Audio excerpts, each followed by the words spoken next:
Welcome to the Bite Size Agile series, brought to you by Adapt Dev Limited. Follow us on social media, subscribe to us on YouTube, and hit that bell to get notified whenever we post new content. Hello, and welcome to another video in the Bite Size Agile series. I'm Alistair McLeod, Professional Scrum Trainer at Adapt Dev, and in this video we'll be discussing emergence and the various ways it applies to Scrum. Let's start by defining emergence and looking at the dictionary definition. In that, three statements come to light: the process of something becoming visible, the process of something coming into existence, and the fact of something becoming known or starting to exist. All of these statements describe something that becomes better understood as time progresses. Using the butterfly as an example, it goes through four distinct evolutions of emergence. It starts as eggs laid on a leaf. As the eggs hatch, a caterpillar is born, ready to live the second stage of the butterfly's existence. If a bird was to eat the caterpillar, then it would have no knowledge that it was ever to become a butterfly. For stage 3, the caterpillar rests within a chrysalis in its transition to becoming the butterfly. Finally, for stage 4, the caterpillar emerges from the chrysalis as a butterfly, ready to mate, lay eggs, and start the life cycle all over again. Other than genetic triggers, no solution design document is given to the caterpillar. It simply reacts to triggers in its periods of growth. When responded to, these result in its development through the complete life cycle. So how does emergence relate to Scrum? In at least 4 fundamental ways, emergence is a relevant topic within Scrum. By delivering a potentially shippable product in feature slices, a Scrum team emerges a product from the vision of the product backlog. As a product backlog goes through the refinement process from idea to deliverable, this emerges knowledge and understanding of the feature. The recommended manner of design in Scrum is not big design up front, but emergent design. And architecture emerges to support that design. The product emerges via sprint goals, developing a complete slice of the product each sprint. This emerges a complete feature of the product incrementally. It emerges understanding of the value the product will give to its users and customers. It emerges feedback, giving a chance to take advantage of opportunity. And it emerges an understanding of what does not provide value. Refinement is emergence of understanding. Each stage of refinement allows the understanding of the product backlog item, or PBI, to emerge. This enables the Scrum team to decide if or how they can deliver it and when they should.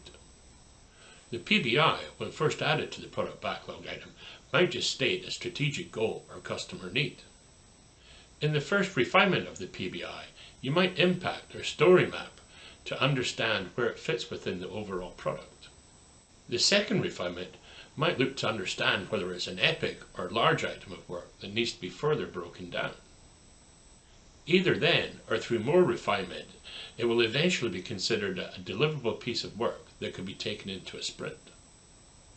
Emergent architecture provides just enough architecture, just in time, in order to create the feature that is being delivered in that iteration or sprint.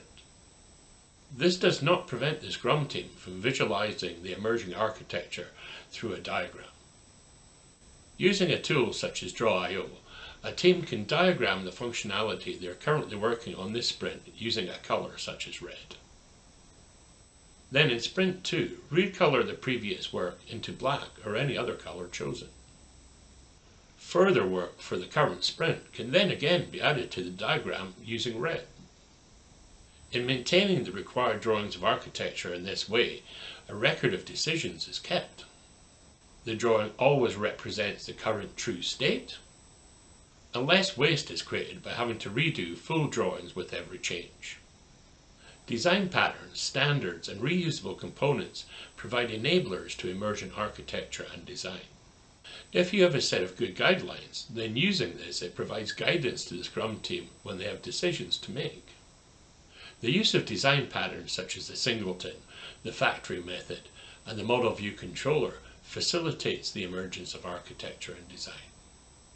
Having organizational and common standards within a group of Scrum teams helps guide the emergent architecture more effectively than a big design drawing created up front. In an environment of multiple Scrum teams, having a library of reusable components will facilitate the use of common design patterns. These support the quality contract in Scrum, which is achieved through a waterfall of implicit artifacts. This starts with the organizational standards, which apply to all the products or services that the organization produces. The next is the common standards, which have been agreed between the teams or individuals that are involved in the delivery. This might even include an element of the organizational management agreeing to these common standards. Next will be the definition of done, which will be the agreement between the development team and the product owner on actions that will apply to every piece of work that is delivered before the item is considered done. This is followed by the acceptance criteria, which describe the attributes of each PBI in relation to its fitness for purpose. Organizations in regulated environments often claim that they want the full design up front because they need a secure and robust solution that passes regulatory audits. When they focus on the need, which is the second part of the prior sentence, then as often as a realization that it is the standards and design patterns that will deliver this.